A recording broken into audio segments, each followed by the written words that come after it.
Imagine a countdown clock. With each passing second, with every remaining heartbeat, everything is gradually depleting along with your existence. This is not a work of fiction or a hypothetical situation. This is the haunting reality of those awaiting death on death row. Most of these prisoners had to wait an average of 20 long years before their lives came to an early end. 20 years spent in a state of limbo between hope and despair, between last-minute legal efforts and the acceptance of inevitable fate. When an inmate is given an execution date, the official countdown process begins. At 8 p.m., the night before the execution, the prisoner was taken out of his usual cell on death row and moved to a location with an ominous name: Death House. They were handcuffed and thoroughly searched from head to toe. But the guards weren't just looking for weapons. They are ensuring that prisoners cannot take their own lives, a cruel reminder of their absolute helplessness in their situation. The right to decide one's own death has also been taken away. The journey to Death House is not as simple as a regular car ride. The route must be meticulously planned and absolutely secure. There's always a fear that someone might ambush the police car to free the prisoners. Ultimately, this is probably the best, perhaps even the only, chance they've had to escape since they were captured. Inside Death House, each prisoner is given a private cell. There's a bed, a shower, and a toilet. Minimal amenities, but the proximity to the execution chamber just across the hall served as a chilling reminder of what was to come. The final hours of the night passed in heavy silence. The fluorescent lights never turn off, illuminating every dark corner of the cell. The footsteps of the patrolling guards echoed regularly, every 15 minutes.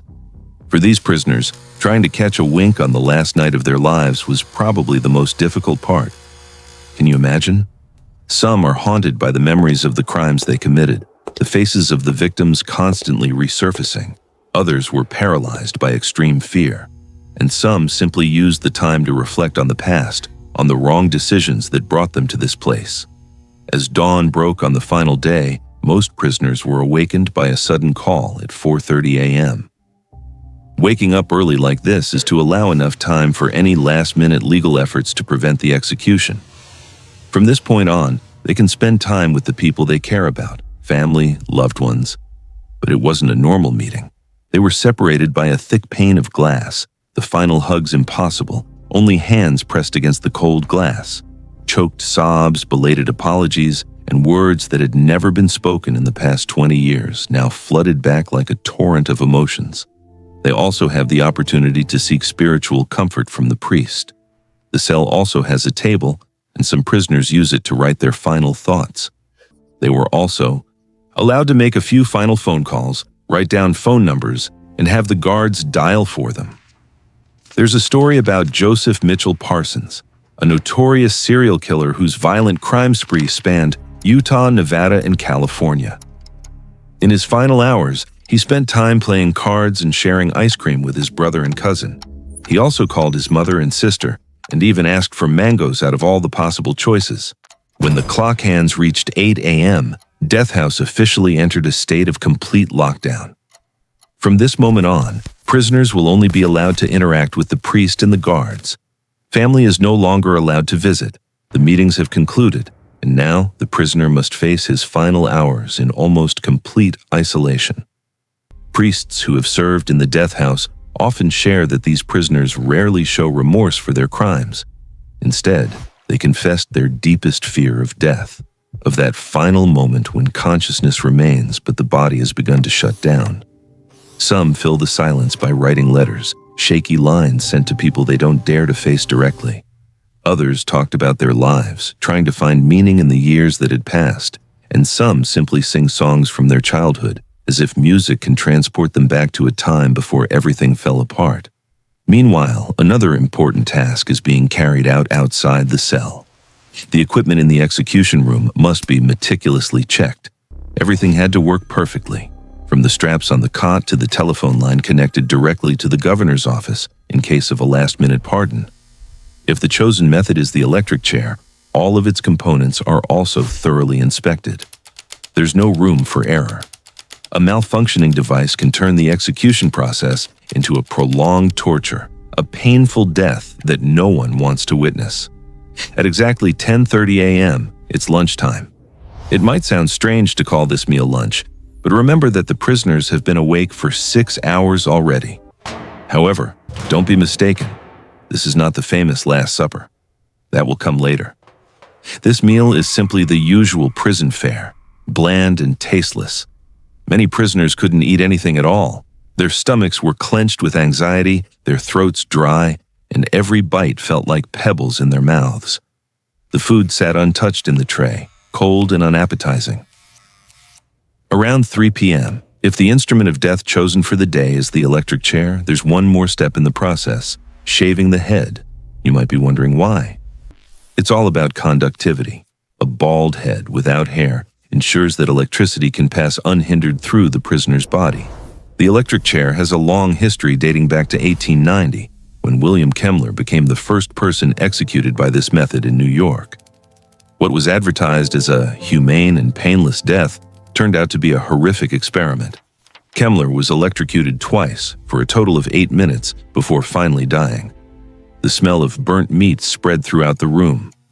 Since then, there have been many similar failed executions, long, painful deaths that have made even supporters of the death penalty shudder. After getting my head shaved, there was still time to spend with the priest. Perhaps some prisoners find solace in faith during these final hours. Or perhaps the priest is just another reminder of what's to come. Exactly at 3:30 p.m., the condemned prisoner had to prepare for this occasion. But that wasn't the outfit they chose themselves. It was the new prison uniform. And strangely enough, it was more formal than the usual prison clothes. Before you can wear this death uniform, there's a mandatory step: taking a shower. Every habit, every trivial task carries significant meaning. Everything is the last time, the last bath, the last change of clothes. Every movement was a countdown to the inevitable. When the clock struck 4 p.m., it was time for the most famous part of the pre-execution ritual: the last meal. This is the only freedom granted to prisoners after nearly 20 years of losing all their choices. They were allowed to write down their final culinary wishes, but it wasn't complete freedom. There are budgets to consider. In fact, some states only allow a meager $15 to be spent on this obsessively important meal. And yet, for many people, this is the first time in about 2 decades that they have had the right to decide what they will eat.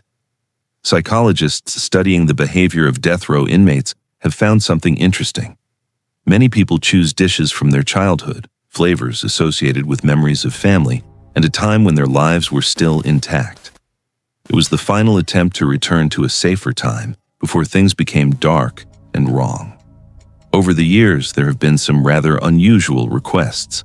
For example, Victor Feguer, a convicted murderer, only requested a single olive with the pit still inside.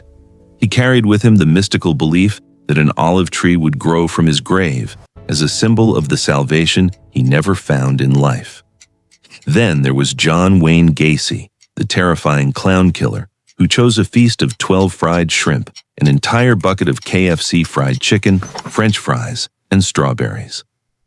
Ted Bundy, the infamous serial killer, chose a traditional breakfast of steak, eggs, hash browns, buttered toast with jam, a glass of milk, and fruit juice. Timothy McVeigh, the Oklahoma City bomber, kept things simple and sweet with 2 boxes of chocolate mint ice cream. But not everyone accepts this meal. Some prisoners refuse entirely. As a final act of defiance against the system that is preparing to end their lives, they fasted as a silent statement that they would not participate in this ritual. And after a 2011 incident involving Lawrence Russell Brewer, who requested a huge meal but refused to touch any of it, the state of Texas completely abolished the option for a final meal. Since then, inmates in Texas have only received the same meal as other inmates on the day of their execution. At exactly 5 p.m., the witnesses began to arrive. This is a diverse crowd with many different motivations. There were journalists sent to record the event for historical record. The victims' families, who have waited for this moment for years, believe that justice will finally be served, that the death of their loved one's killer will bring some closure. Some relatives of the prisoners still cling to the fragile hope that there will be a last-minute pardon from the governor, that a phone call will stop everything. And sometimes there are complete strangers who volunteer to witness because they believe in the transparency of the judicial process, or simply out of a morbid curiosity that they themselves don't fully understand. There's only one rule for all these people: absolute silence upon entering the odd witness room. That space was a small room, separated from the execution chamber by a thick glass pane. The cold chairs were lined up. The atmosphere was so heavy you could almost feel it. Everyone waited, each with their own thoughts, in the tense silence before the curtain rose. Execution times vary by state, but they usually take place in the early evening. It's time for the prisoners to take the short but terrifying walk from their cells in death house to the execution chamber. Certainly, it might only be a few steps, but without a doubt, these were the longest and heaviest steps they had ever had to take. Most of them walked on their own 2 feet, but they were escorted by up to 5 guards, as if these frail bodies could suddenly erupt with desperate strength. The prisoner was led into the execution room and strapped securely to a bed, chair, or table, depending on the method used. They were fitted with heart rate monitors and other medical devices, all to confirm when death had occurred. The poison injection was prepared, and only 15 minutes remained until the end. The technical process involves 3 drugs. The first is an anesthetic to put the prisoner into a deep sleep. The second is a muscle paralytic to prevent all movement, and the final drug is a heart-stopping agent to end everything. However, doctors will not be the ones administering it. That goes against their code of ethics, their commitment to preserving life as Hippocrates did. So instead, a specialized team stepped in, trained to perform the task that the medical community refused. Just minutes before the execution, the curtains separating the execution chamber from the viewing room were drawn aside.